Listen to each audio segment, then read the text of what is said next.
أعوذ بالله من الشيطان الرجيم بسم الله الرحمن الرحيم الحمد لله رب العالمين والصلاة والسلام على رسولنا محمد وعلى آله وأصحابه وأتباعه وسلم. السلام عليكم ورحمة الله. So in our key concepts in Quran series, this is going to be the 8th topic that we will cover, inshallah. And for today, we will be covering the word Rabb. In our past discussions, we talked about this in different contexts. So there might be repetitions. So I apologize right away for repetitions that might happen. But we also have new people. So inshallah, it's going to be a reminder. Rabb is a word that appears very frequently in Quran. Right at the very beginning of the Quran, the opening chapter, Surah Fatiha, we start by saying Alhamdulillahi Rabbil Alameen. So after Bismillah, so Bismillah ar-Rahman ar-Rahim, in the name of Allah, the merciful, the compassionate. So we first see Allah, because our Quran opens in the name of Allah. And then the merciful, the compassionate comes. And then the first verse that comes is Alhamdulillah, all praise to Allah, Rabbil Alameen. Alhamdulillah, Rabbil Alameen. So Rabb is the first thing, pretty much, almost, that Quran is welcoming us with. Like after Bismillah, what follows the word Allah is pretty much Rabb. So the word Rabb is being mentioned so frequently in Quran. So inshallah, we will try to remember its importance and its utility in our lives. So this is the inshallah point for today's discussion. So I would like to start with a verse from Surah Az-Zumar, which is the 39th chapter. And the verse we will be focusing on is verse number 38. The verse goes as follows: وَلَئِنْ سَأَلْتَهُمْ مَنْ خَلَقَ السَّمَاوَاتِ وَالْأَرْضِ لَيَقُولُنَّ اللَّهُ. And for sure, if you were to ask them who created the heavens and the earth, they will say, Allah. قُلْ أَفَرَأَيْتُمْ مَا تَدْعُونَ مِنْ دُونِ اللَّهِ إِنْ أَرَادَنِيَ اللَّهُ بِضُرٍّ هَلْ هُنَّ كَاشِفَاتُ ضُرِّهِ. Say, then look, if you were okay, I'll reread Walaikum Assalam. I'll reread the translation and then make it more straight of a sentence. Say, bethink you then of those you worship beside Allah. If Allah willed some hurt for me, could they remove from me his hurt, his harm? So let's try to make it a little of a more straight sentence. Have you considered that what you worship other than Allah, if Allah were to give me any harm, could they remove this harm from me? أو أرادني برحمة هل هن ممسكات رحمته. Or if Allah were to will some mercy for me, would they be able to restrain his mercy? قل حسبي الله. Say, Allah is enough for me all. عليه يتوكل المتوكلون. In him do all the trusting put their trust. All the ones, all the mutawakkil ones, those who put their trust, would put their trust in him.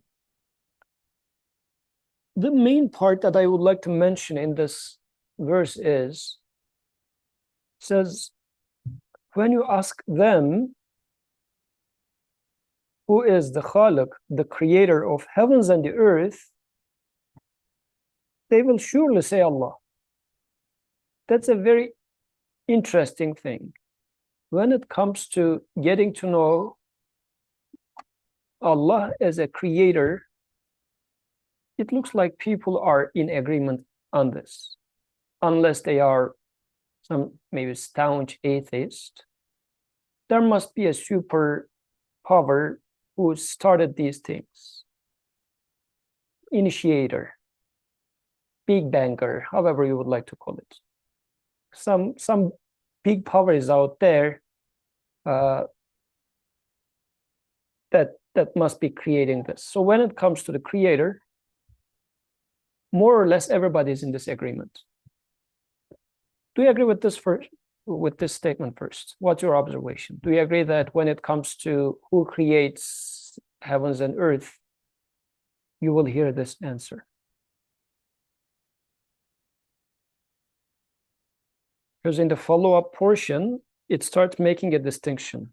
Like, I ask that question, and then they say Allah, yet don't you see that those, the other than Allah that you call upon, it looks like calling upon somebody else other than Allah is also happening, which should be some sort of a contradiction. But this is out there. What do you think?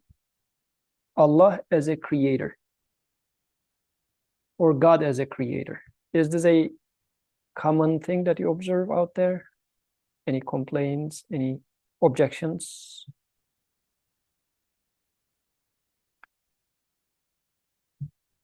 I mean, one of the very vivid example that I have about this one was a PI that I worked with before used to say there had been a bad period of life for that person.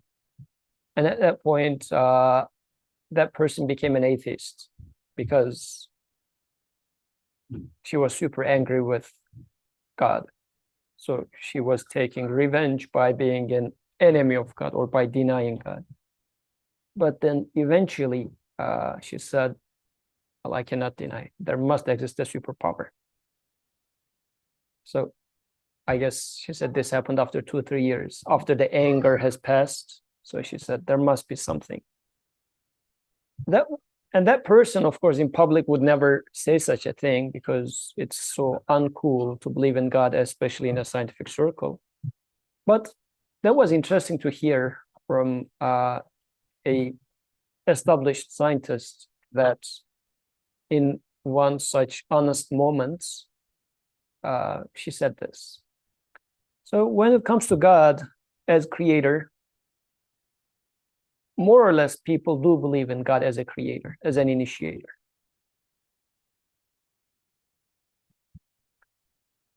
But then there are other verses in Qur'an, which now I would like to bring into our attention. The one I would like to pick up is from Surah Ar-Ra'd, the 13th chapter, verse number 16. So it is 13:16. قُلْ مَنْ رَبُّ السَّمَاوَاتِ وَالْأَرْضِ. Say, who is the Lord and sustainer, who is the Rabb of the heavens and the earth? قُلِ اللَّهِ. Say Allah. So that is different than the previous verse. In the previous verse, it was مَنْ خَلَقَ السَّمَاوَاتِ وَالْأَرْضِ لَيَقُولُنَّ اللَّهِ. They will say Allah. Like right away they will say Allah. But when it comes to مَنْ رَبُّ السَّمَاوَاتِ وَالْأَرْضِ, there is no answer. The verse is then saying, قُلِ اللَّهِ. Say Allah. You ask the question, you give the answer. In the first question, you ask the question, who is the creator? Then they answer Allah. So that's an interesting comparison or a contrast that the Quran is putting before us. Like denying Allah versus denying Rabb. Now we have two different concepts. Then denying Allah is as if, I mean, the creator is so obvious that it's undeniable. But when it comes to Rabb, the answer is not there. I have heard people giving a different interpretation for the silence in here. I should also state this, but again, I'm going to go with what I would prefer. What they suggested was, قُلْ مَنْ رَبُّ السَّمَاوَاتِ وَالْأَرْضِ. Say, who is the Lord and the sustainer of heavens and the earth? قُلِ اللَّهِ. And again, Quran gives the answer. So one of the people that I heard was saying that, well, Quran doesn't even wait for their answer, immediately gives the answer. I guess can be taken as such as well.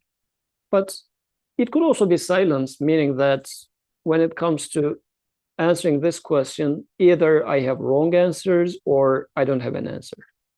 So wherever I am. This is the main point I would like to really discuss for today, but I'm going to read the rest of the verse. قل أفاتخذتم من دونه أولياء لا يملكون لأنفسهم نفعا ولا ضرا. Say, do you then take protectors other than him, such as have no power either for good or for harm to themselves? قل هل يستوي الأعمى والبصير أم هل تستوي الظلمات والنور? Say, are the blind equal with those who see, or the depths of darkness equal with light? أم جعلوا لله شركاء خلقوا كخلقه فتشابه الخلق عليهم? Or do they assign to Allah partners who have created as He has created, so that the creation seemed to them similar? قل الله خالق كل شيء وهو الواحد القهار. Now this is the concluding part of the same verse. It's all the same verse. Say, Allah is the creator of all things. He is the one, the supreme and irresistible. What does this verse tell you? It started with Rabb, then it asked further questions.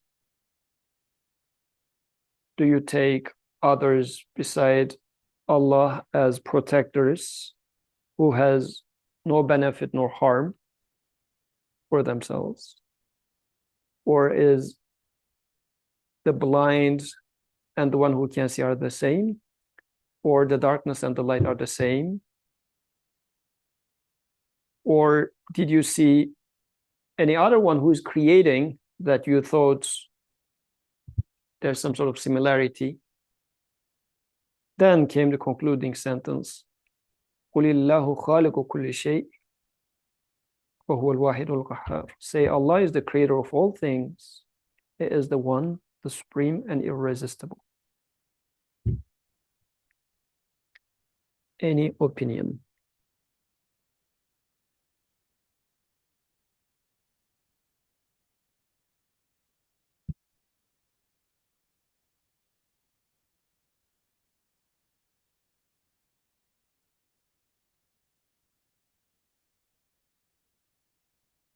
Any ideas? No? Very good.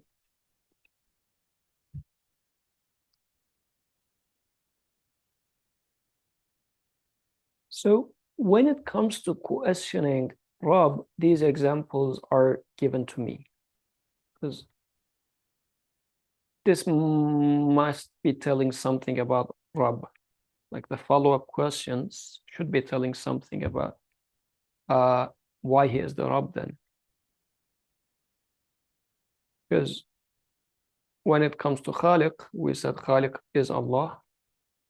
And now when it comes to Rabb, and the distinction, by the way, between this verse and the previous one, the question was, Man khalaqa as-samawati wal ard, heavens and the earth.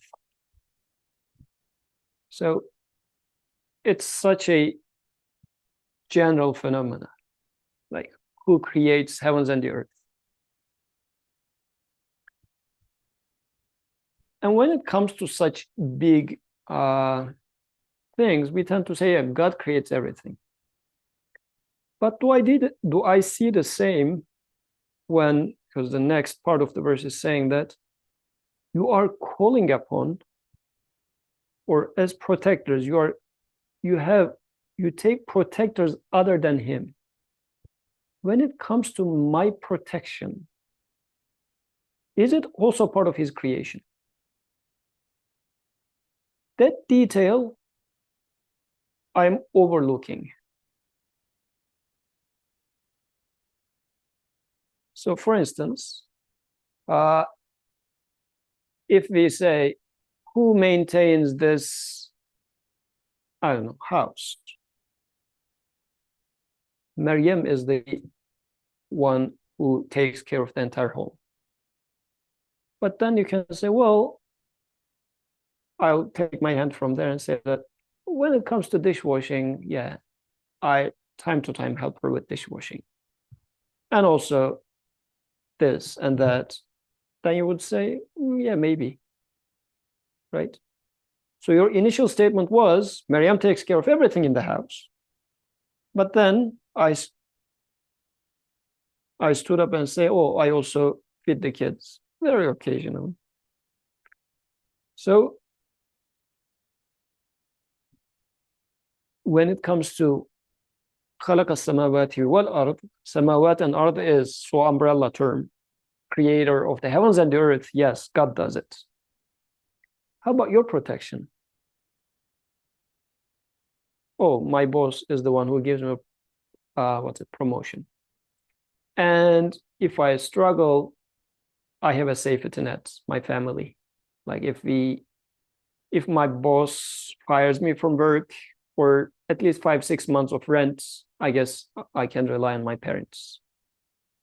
I have a safety network. So these are the people that I consider as my protectors, for example. I mean, yeah, of course, God does it, but, parents, boss. So this is why eventually, قُلِ اللَّهُ خَالِقُ كُلِّ شَيْءٍ. At the end, this is how he concludes the verse. He's the creator of everything. Do you see him as the creator of every single thing? That's important. When we say everything, sometimes we use the term everything as, again, we could use it as an umbrella term, as we use for samawat wal ard, or he's the creator of the universe. Let's use a proper term that we will understand. Yeah, God is the creator of the universe. But when I don't know, move a small thing from here to there, which is another creation, is he also the creator of the small act? It's part of the universe, but generally when I say universe, what comes to mind? Galaxies, black holes, this and that, right? How about the minutest need of mine, which is being fulfilled? That I overlook. This is where the emphasis of Rabb comes into the picture. Because when we talk about Khaliq, we might imagine, although the word itself doesn't necessarily require it, but Qur'an is talking to our perception, our understanding. When we talk about Khaliq, we imagine just the beginner of existence, or the one who takes care of things at large. But is there large or small when it comes to creation, really? Like you being sustained with water, sun is being sustained with helium. The heat of sun is being sustained, right? And what is the sustenance of sun? I guess, what is it? Hydrogen, helium, whatever it is. Like it has its own food, which it is being sustained. Is one more than the other? In quantity, maybe, but in terms of quality, do they differ? I might think that, oh, God is all-powerful, so definitely sun must be maintained by someone. It's beyond my power. It's so large. How about you being provided with water? Is it any less? Does it require any less of a power than sustaining the sun with its heat? What do you think? Like, is the creation of a fly less interesting than the creation of an elephant? Which in turn is less interesting than the creation of sun? Does the scale make a difference, actually? You have a comment there or no? Okay. I'm trying to force people. And since Brother Birka is not here today, you have to talk. I was just thinking of, the idea of the scale and how I guess initially there are some things that might attract our attention more, like God had to be the creator of this thing because it's so amazing. Like, for example, if I see the stars in the sky, I I might be more in awe and think about, like, subhanAllah, this is an amazing creation. They're so beautiful. But then I might say, look at like all the trees and the grass, and they're just as numerous and um like created with an astonishing amount of detail, actually, similar to the stars. So I guess if you think about it, like there are these things that may attract our attention more, but then like everything requires this um like this huge amount of detail when you when it boils down to like just the creation of an atom. Like nobody can even create an atom. So at the end of the day, I don't think the scale really matters. Like you can find that like beauty in creation and almost in everything, essentially. Right. But do we see it as such? What do you think? I mean, you're right, but in general, what do you think? Maybe making of a human is tough, but we can make a protein by chance. Isn't this the idea of our perception of evolutionary story? I guess like I definitely think my first thought is like, yeah, absolutely. We do think that there is some sort of perception that this looks easier to do than the other. And I don't know what scale we're using, but like given my knowledge of like, oh, today I want to build a small Lego versus like you tell me to build even a child can differentiate, look, this looks pretty hard to do, but I can do this small one. So there is at least a recognition that maybe that makes us feel like one is easier than the other. But I'm not quite sure though if that is a reflection of whether it's easy or not. Because again, I never made any of these products, so I wouldn't know what it takes to make either of those things. But somebody who has made maybe a protein or whatever that they need to do in lab might have a different view of like, well, it takes me this long. So like compared to X, based on whatever scale is being used. But then it made me really think of like the lecture we talked about previously, how we compare similarly when it comes to like race, nations, like this pride of like, well, he must have created us better, guys, because so and so, or like this thing happened there, or we're from this region, or we speak this language. So like there's definitely just human tendencies, at least, that seems to want to scale things and compare and be like, I'm obviously was deserving of X, or like this must be better because look at how magnificent it is. Like look at the stars. Obviously, they look so good. But then I also think about like who evokes that emotion in me to start with, right? Like to admire the stars, but then how come I don't have like the similar emotion to grass, but maybe somebody else does. Like somebody else is maybe more prone to that. So I don't think it's necessarily like, when I think about it, I'm like, yes, I have definitely flaws of thinking it, but I don't know if it's wrong because like even a child is doing the same thing. I think that's just how I'm processing the world of like, but I can't speak on like, is it actually true? Like, is it true that one is much harder to make than the other? Because I simply don't have the experience. So I guess if we do it this way, let's try to reread قُلِ اللَّهُ خَالِقُ كُلِّ شَيْءٍ. Now I'm rereading this, the last part of the verse. Say, Allah could only be the one who creates everything. If he cannot create everything, he cannot create even a single thing. Like God can only be God if he creates everything. If there are things which he does big stuff, but leaves away the small stuff.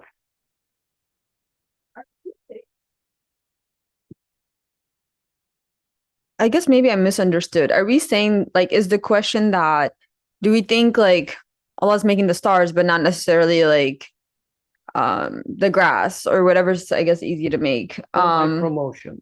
Or Because, your I mean, promotion. relative to the galaxies and whatnot, who cares if Yusuf got promoted or not, right? Yeah. Like, it's so insignificant. A speck of dust. There is somebody that cares. I'm not at that. Uh, So this is how we think about it, right? We say, even sometimes when we pray, oh Allah, you are the creator of the heavens and the earth, like my insignificant promotion, please, God, give this to me. It's a small thing. You're so powerful, right? So, I mean, definitely we have this perception of one is harder, the other one is easier, right? But is it really? Yes.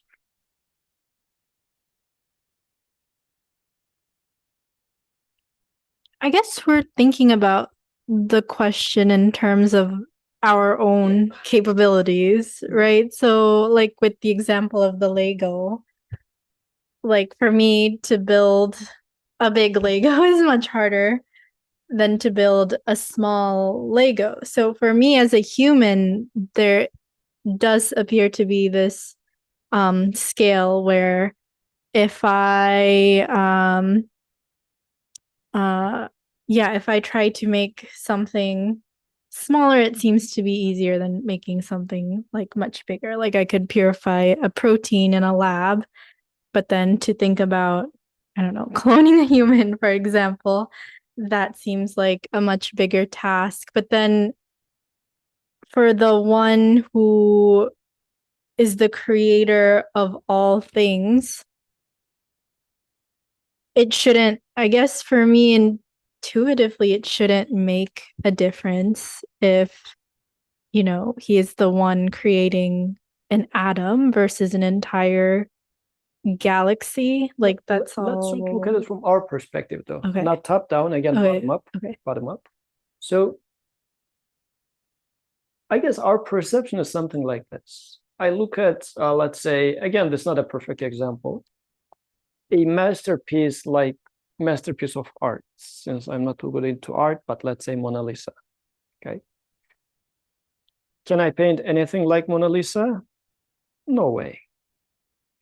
But then I zoom in. And then I zoom into the nose of Mona Lisa. Can I paint anything like the nose of Mona Lisa? No way.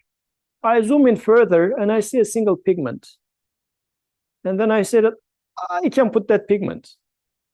Well, this pigment is not standing in the vacuum. It is part of this whole picture. So the skill required to put this pigment over there is equal to painting the rest of the picture itself. Like you do not put that pigment over there independently.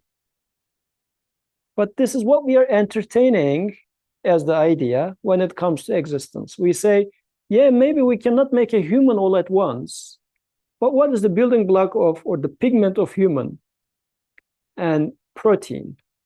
And we can make the protein by chance with amino acids and whatnot. Our chance, our skill can work that much. Whatever is required to put this single amino acid, single protein in there really requires to make the entire picture itself, because this is how the picture is, the universe is. Everything is so interconnected. Nothing is happening in the vacuum. Everything is tied to each other by experience. That's what we see, right?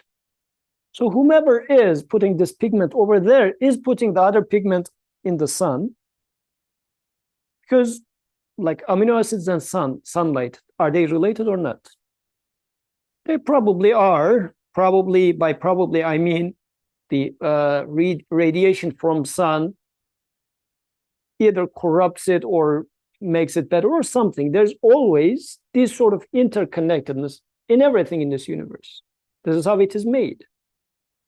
What does this mean? Whomever is doing one can only be the one that does all. If you do not do all of them, you cannot touch one of them. Yes. Wait, so the problem isn't necessarily maybe my view of what I think one is, whether one is harder for me to do or not. It's the mere fact that I think I have the capabilities to do this thing on my own. Like I can create a protein. Like that statement, because like I'm listening and I'm like, maybe that is the issue, not necessarily whether I think like, oh, proteins are hard. Like who cares ultimately? Maybe the issue just is point blank thinking I have the capacity to make anything. Yeah. In the first place, my statement about I can make a protein was wrong, actually. But I didn't notice it. I thought I was able to. So that's a useful layer by layer learning. Actually, you first you think that you can do protein. But then comes a point you said, oh, beyond this, I cannot do it. Yet it is being made. But to go from making a protein, let's say, to making a cell, to making a human, you see that the knowledge keeps stacking on top of each other, and you realize that knowledge is required. Like this initially false sense of I am able to create protein makes you learn something, which is I can do protein because I have knowledge, which is also wrong initially, but let's say it is there. But then I say, well, more and more and more knowledge and more power is required to make a cell, to make a human, which is beyond my capacity, yet human is being made. Therefore, there must be so knowledgeable, so powerful, who makes the human, I say, right? This is generally our false initial impression of small versus large yields. But then I go and question myself, am I really able to make a protein? Or protein is being made before me? I don't really create, but in our other discussions, we use this term of I ask and it's being created before me. So I'm skipping the details of how I jumped to this. Otherwise, this itself, there are some new people online. This requires way further discussion, but I guess we need to take a shortcut here. Then once I realize this, I'm not even creating a protein, then my entire scale of large and small disappears. Because what I used to consider as small now becomes infinitely hard for me either, right? If you are unable to create protein, then that means it's also infinitely hard for you. You were asking and it was being created before you. And when it comes to cloning human or something, still you ask and it's being given to you. Okay? So, but this is where we are losing it. And this is why Qur'an is attracting our attention to here. When we say, خَلَقَ السَّمَاوَاتِ وَالْأَرْضِ, creator of the universe, you say Allah, nobody argues against this. But when we say, who gives promotion to you, you say, oh, my boss. Or when we say, oh, who makes this protein, you say, oh, I synthesized it in the lab. Like small things, I do large things. Then with this verse, that's a very important statement. We hear this a lot in Quran. Say Allah, say God. Now I'm filling in the blanks. Could only be the one, I continue from the sentence then in the verse, that creates everything. If something cannot create everything, it cannot create anything. What does this mean? If cell cannot create sun or DNA, that's called DNA, because we think DNA reproduces itself, right? We give some sort of deity, some sort of agency, let me use this word. We give some sort of agency to DNA because reproduction is a new creation. And we think that DNA does this.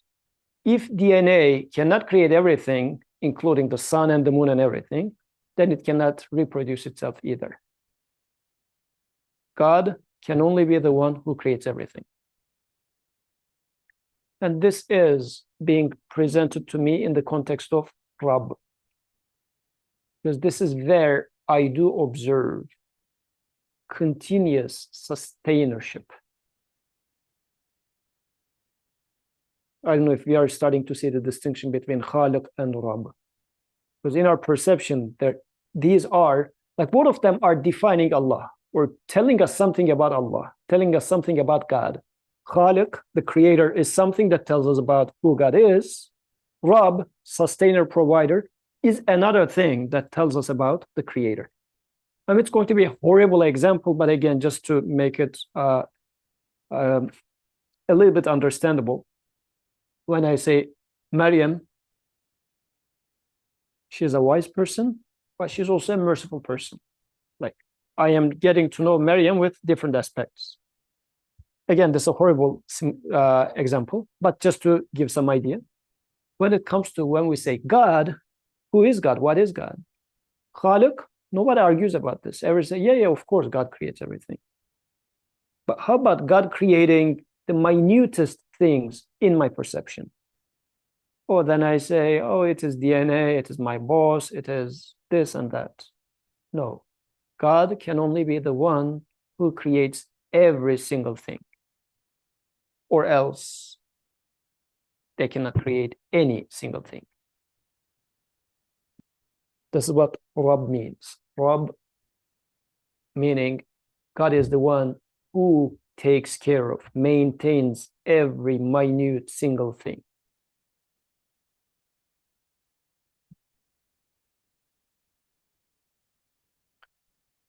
Another verse, this is from Surah Saba, which is 34th chapter, verse number 24. قُلْ مَنْ يَرْزُقُكُم مِّنَ السَّمَاوَاتِ وَالْأَرْضِ. Say, who sustains you from heavens and the earth? Again, there is no answer. قُلِ اللَّهِ. Say Allah. Like, compare this with the first verse that we studied. When the question was who created Man khalaqa as-samawati wal ard? Who created heavens and the earth? Who created the universe? The answer from the audience was Allah. In the second verse we studied Man rabbis samawati wal ard. There was silence, no answer. Now the question is more specific. Man yarzuqukum min as-samawati wal ard? Because our sustenance is coming from heavens and the earth. Let's take it on the surface value. Rain is coming from the skies. Food is coming from the earth. Or you can even take samawat as knowledge. Ideas are coming to you out of nowhere, right? Now I'm using the second meaning of sama. Ideas, meaning is coming to you. And then also sustenance is coming to you. But who sustains it? Man yarzuqukum. Who is providing you with sustenance? There's no answer again. Because I might be saying when it comes to ideas, I say, oh, I studied too hard. Actually, I took 5 different math courses. And this is why I was able to write this paper. Actually, this paper is the product of those 5 courses that I took. Or I say, oh yeah, I'm sleeping in the lab. So this is why, how it's happening. Who is your sustainer? Again, the answer is قُلِ اللَّهِ وَإِنَّا أَوْ إِيَّاكُمْ لَعَلَى هُدًى أَوْ فِي ضَلَالٍ مُبِينٍ. And certain it is that either we or you are on right guidance or in manifest error. So it's like a distinction, I guess. This is how the verse concludes. Either we are right or you are right. So up to this point, these 3 verses that I covered was just to highlight that how Qur'an is when it comes to Rabb or making me realize about apparently details in this existence. Since Qur'an is warning, I should check for myself. This is where I fall into an error or attributing it to its true source. When it comes to details, I say, oh yeah, of course God creates everything, but I also studied. Like this generally is being the attitude. And whenever this happens, that means I am losing sight of Rabb. This is how, like probably when you are making dua as well, you say, oh, Ya Rab, give this to me, Ya Rab. Like it became part of the language, right? We use the word Rabb Generally, at least this is how I do it as a reflex without thinking much. I barely say, Ya Allah, give this to me, for example. Like in my prayers, after the prayers, I say, Ya Rab, give this to me, Ya Rab, give that to me. Why do we use Rab in there, in those supplications? In Taraweeh, for example, when Imam makes kunut in Ramadan, many of the word supplications will all start with Ya Rab, Ya Rab, Ya Rab. So that means this individual relationship between me and my Lord, my creator or God, is really happening through the word Rab. And to the extent that I miss it, that connection is going to be broken. To the point that I do not see him as the provider and sustainer of minute things in my life, God is going to become distant from my life. Because I don't deny, of course, he created everything. He created the universe, not everything. He created the universe, of course he did.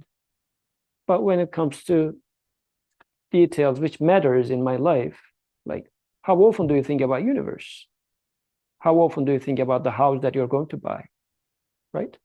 So there's a huge difference between the two. How often do you think about your thesis, right? What is relevant for you is what is closer to you, what is apparently small, but it's huge in your world. So who is the sustainer?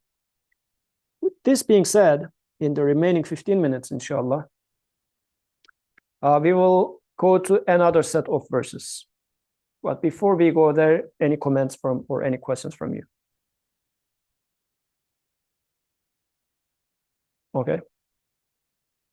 I guess we presented a problem and obviously things that we seem to all be doing unconsciously or conscious.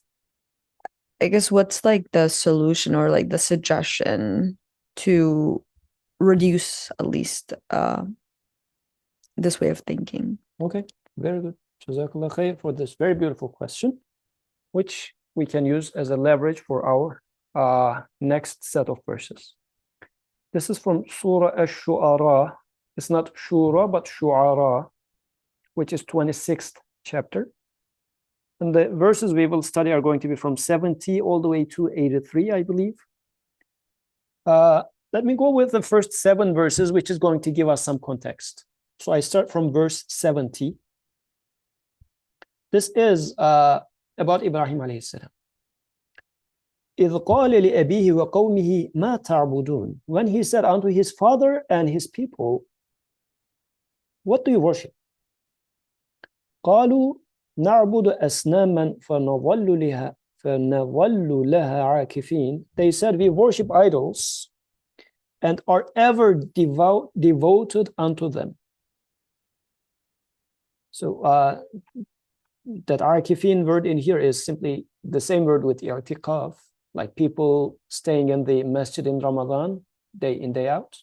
So they are saying that we are so devout for our idols. قال, so now Ibrahim says, هل يسمعونكم إذ تدعون? Do they hear you when you ask from them, when you make dua to them? أو ينفعونكم أو يضرون? Or do they benefit or harm you?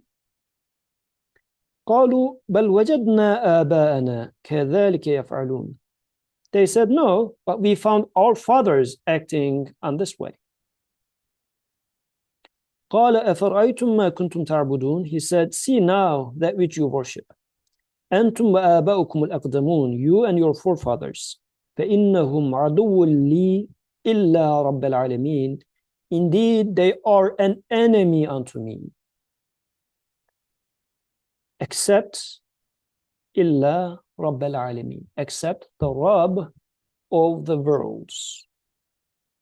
In the following verses, now he will explain what he means by إلا رب العالمين. Who is رب العالمين? Because he now declared war against the DNA. He declared war against the, the academic way of promotion, or the ways of buying the best house, or whatever is my problem in life, whatever I used to worship. He declared a war against them, But he also says, like this, very interesting, since he says, Illa Rabbil Alameen, he says, you also believe in Allah, partially, but also many other things. I am declaring war against all of them except Rabbil Alameen. But who is Rabbil Alameen? Now we go to verse number 79. Sorry, what happened? 78. الذي خلقني فهو يهدين. Who created me and he did guide me. Like he, again, this is apparently how we get to know God, creator first. Fine. But how about receiving guidance? وَالَّذِي هُوَ يُطْعِمُنِي وَيَسْقِينِ. And who feeds me and waters me, gives me water. وَإِذَا مَرِضْتُ فَهُوَ يَشْفِينِ. And when I am sick, he gives healing, gives shifa to me. Like these are all, he's looking at his life and seeing, if you like, the footprints of, or the, brush strokes of rububiyyah, Rabbness, Lordness, sustainership. وَالَّذِي يُمِيتُنِي ثُمَّ يُحْيِينِ. And who gives me death and gives me life. وَالَّذِي أَطْمَعُ أَن يَغْفِرَ لِي خَطِيئَتِي يَوْمَ الدِّينِ. And who I ardently hope, will forgive me my sin on the day of judgment. رَبِّ هَبْ لِي حُكْمًا وَأَلْحِقْنِي بِالصَّالِحِينَ. And then he makes a dua. After getting to know his Rabb, then he makes a Ya Rab type of dua. Says, my Lord, give me wisdom and unite me, or join me into the righteous. وَأَلْحِقْنِي بِالصَّالِحِينَ. Like put me among the righteous.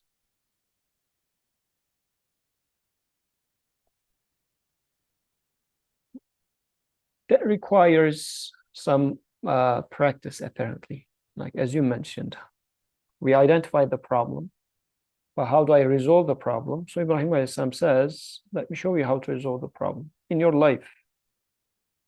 Who is your creator? Okay, as we discussed, creator part is easy. How about guidance? When you find guidance, question yourself, where do I find guidance from? Where I get guidance from? Sometimes, like in some of the discussions, brothers used to joke about it. Like they are talking about some thing and they say, oh, I remember the author was talking about this at some part of the book. And they start searching the book. And they say, oh, God didn't make me find it. So, but then they find it and then it's, oh, I found it. Like when they cannot find it, they blame God. When they find it, they say, oh, I found it. So when an idea comes, when you do something praiseworthy, just pause and question, where did this come from? Because I'm super happy about myself. I came up with it. But did I come up with it? I need to pause and ask. That's what Ibrahim is making us to question. He is the one who guides me. Where do I find guidance from? And guidance, do not take guidance only as like finding the truth about existence, about my creator. Guidance in anything. Because sometimes it happens that, I don't know, I'm going to apply for universities, but I am coming from, like, I'm the first gen college student. In my family, there is nobody who can guide me through this. And then there's this, oh, very cool neighbor's son or daughter who guides me to how to apply to the university, right? Now, the source of guidance is my neighbor. So it could be any type of guidance. Where do I get guidance from? Or if you would like to specify it, because Imam Nursi also talks about that type of guidance too. You take a spoon of food, and that food particle is being guided into wherever it needs to go in your body. Like it's not that, like when it comes to your, I mean, people in here are, I guess, tidy people, but there are some type of students who is not here, who puts all their clothes into their, cabinets. They just throw it in there. they don't, normally a proper human being will fold it. And then clothes are, I don't know, what's it? Socks go somewhere, shirts go somewhere. You order them, right? You guide the socks to this drawer, shirts to that drawer. Who is the guide? You are the guide for doing this, right? You're not just throwing it there. Some students just throw it there, right? I throw the food in here from my mouth, but the particle is not just being piled up somewhere. It's being distributed to or guided to wherever it's supposed to go. Who is the guide of this particle? Oh, it's osmosis. Oh, it is, like, we have names for this, right? Who is the Rab of this particle going to the proper cell that it's supposed to go? وَالَّذِي هُوَ يُطْعِمُنِي وَيَسْقِينِ. Who provides me with food? Who provides me with water? Or clouds, or the rivers? Or again, who provides water to my cells? I say, oh, it is the osmosis, or whatever names we have for them, right? This is how the, water goes through the blood vessels, and then because of this difference in pressure and whatnot, the cell gates open and water gushes inside, like it happens by itself, as if. Who is the Rab of this act? Who is the sustainer, maintainer of this act? So this is where actually we are losing it. This is why Qur'an is emphasizing here. I am a person still who says God is the creator of the universe, but when it comes to water going into my cell, I say, oh, it is happening because of this and that. Which, if you read it from reverse, I already distributed everything to other deities. There's no God left, really. Nothing left for God to maintain. But if I ask the question again from the very beginning, someone who cannot create all cannot even create one. Who creates one can only be the one that creates all. Going back to our analogy with the pigments in Mona Lisa. So this is why Ibrahim alayhi salam is giving examples from his own life. وَإِذَا مَرِضْتُ فَهُوَ يَشْفِينَ. This is a very important part of our lives as well, like sickness, because shifa, like the health, the healing, is so important in our lives, and we generally take health for granted. But when sickness comes, then we realize how important health was. And if a doctor comes and cures our, let's say, super rare disease, well, we see the doctor as once my dear friend Haidar, during his rotation in temple emergency room, he said one person came and with gunshot wounds, like a lot of shots. He said whomever did it really wanted to do it properly. And then when the patient came, he was dead, but then the doctor made CPR or whatever. And then he said the patient came back, and the doctor said, I gave him life. He said 5 minutes later, the patient died again. But this is how we are. So if you want to say that, oh, I gave life, I guess we have many such examples. So Ibrahim is saying, who is the giver of life? Who is the giver of healing? وَالَّذِي يُمِيتُنِي ثُمَّ يُحْيِينِ. Very interesting. He is the one who kills me, actually. Mata yumitu. This is in present tense. Because death is not really happening once in a lifetime. Every day we are dying in a sense. We are getting old. And if you really biologically think about it, any of the cells in your body, were they alive last year? Which means you right now, all the cells in here are going to be dead within a year. There's not going to be any zerrin that we see here today, next year, right? Next year, Zareen is going to be a totally brand new Zareen, newly created, freshly given life. And this Zareen is going to die, 100%. Yumituni wa yuhyini. So he is the one who kills me and he gives life to me. So it's very beautiful the way, I mean, translators generally give this as within parentheses, and will give life again. No. This is how he keeps doing.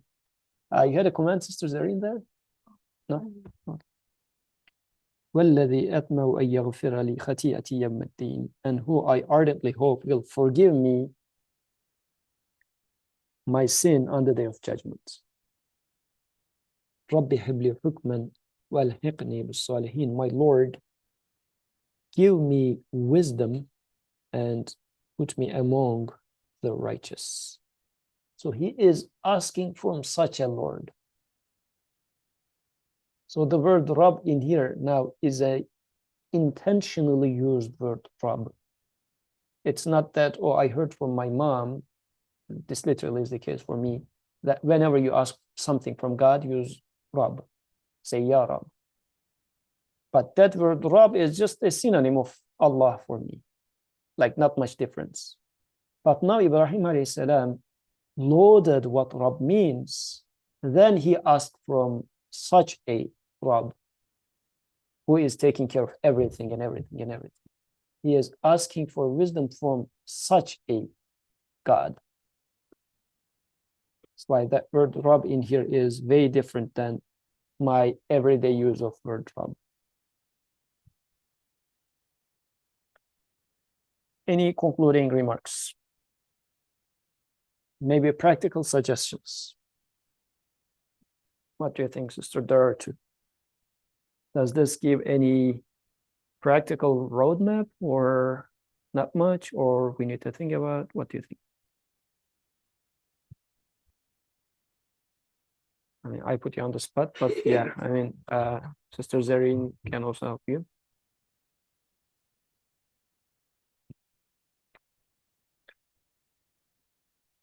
Okay. So before coming here today, actually, I stopped by my home and I was eating dinner, and then I was trying to clean up, and then I was kind of in a hurry and running late. And then I dropped some like food, I don't know, like some bones, I guess, some extra like leftovers of my food. And I guess my first kind of reaction was to be, oh man, why did I drop, why now of all times did I drop this? And then I had to kind of like check myself, like, wait a second, I didn't do any of this. And of course, I didn't really do any of the steps leading up to that moment either. But I guess for that, it was just so kind of salient a thing for me, like, oh my God, this is a big thing that just happened in that moment. And I guess that was kind of an opportunity for me to also kind of invoke, yeah, Rob, this didn't happen for a reason. Maybe I don't know like the exact purpose behind it, but I can at least acknowledge that there was a purpose and that it was my Rob who did it. And then maybe that helps me think back to just like the whole process of preparing the food and eating it as well. Like I was neglectful and maybe thinking about my Rob in those moments as well.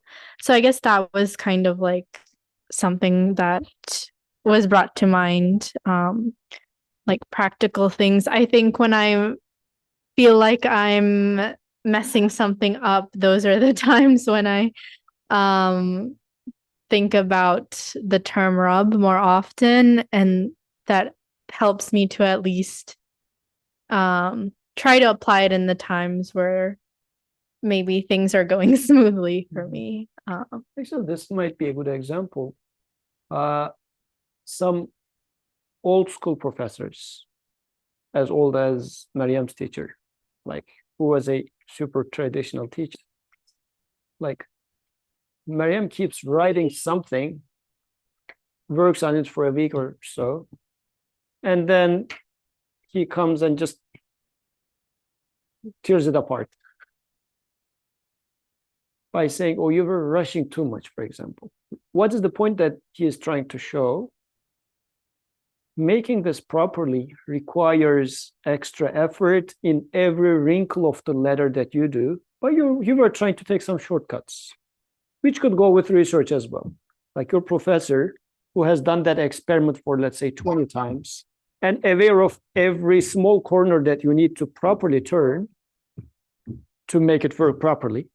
What do? You take shortcuts as a PhD student. And of course, it doesn't work. As you were preparing food, you were hasty. And the creator is saying that if you're hasty to achieve something, with my wisdom, I put a lot of intermediary levels to achieve a goal so that you understand my wisdom, so that you understand my sustainership. But you were trying to take a shortcut by jumping over certain steps. This is what we do. And this is when we either pour something on the floor or when our cell culture doesn't live or my experiment doesn't work because I try to take certain shortcuts. It doesn't work. What does my creator say by this? Saying that, oh, you're stepping over. You don't follow, because by taking shortcuts, I hope it will work. The creator says, no, I do create every single step in here. And you didn't observe some of the intermediate steps that I create. You tried to take a shortcut. So by failure, he says, go back, slowly do it so that you realize how every single step is being maintained by me. This is how it happened with, I'm going to give a small example and we'll conclude with this. Coding, we were coding some project and we need to exchange, like I need to send data to the other side. We were using some library and I was lazy to learn the library and I am talking with somebody who coded it from another company. I said, oh, how do we do this? I just use the library and it happens by itself. I literally said this. He said, no, you have to code every single part of it. Like it's not automatically, you just say and it produces the output. You have to code every single part of it. I thought, okay. Because what was I trying to do? I was hoping that it happens by itself. I was not paying attention to how every single step is requiring an effort to be put so that it comes into existence, right? With our relative sense of creating something. So the creator is saying that I do create every single step, and I would like you to go through this to appreciate me as the sustainer. As you try to take a shortcut, he just says, okay, he tears it apart and says, do it again. So that you know me as well. Jazakallah khairan. So let's conclude here. سبحانك لا علم لنا إلا ما علمتنا إنك أنت العليم الحكيم وآخر دعواهم من الحمد لله رب العالمين الفاتحة.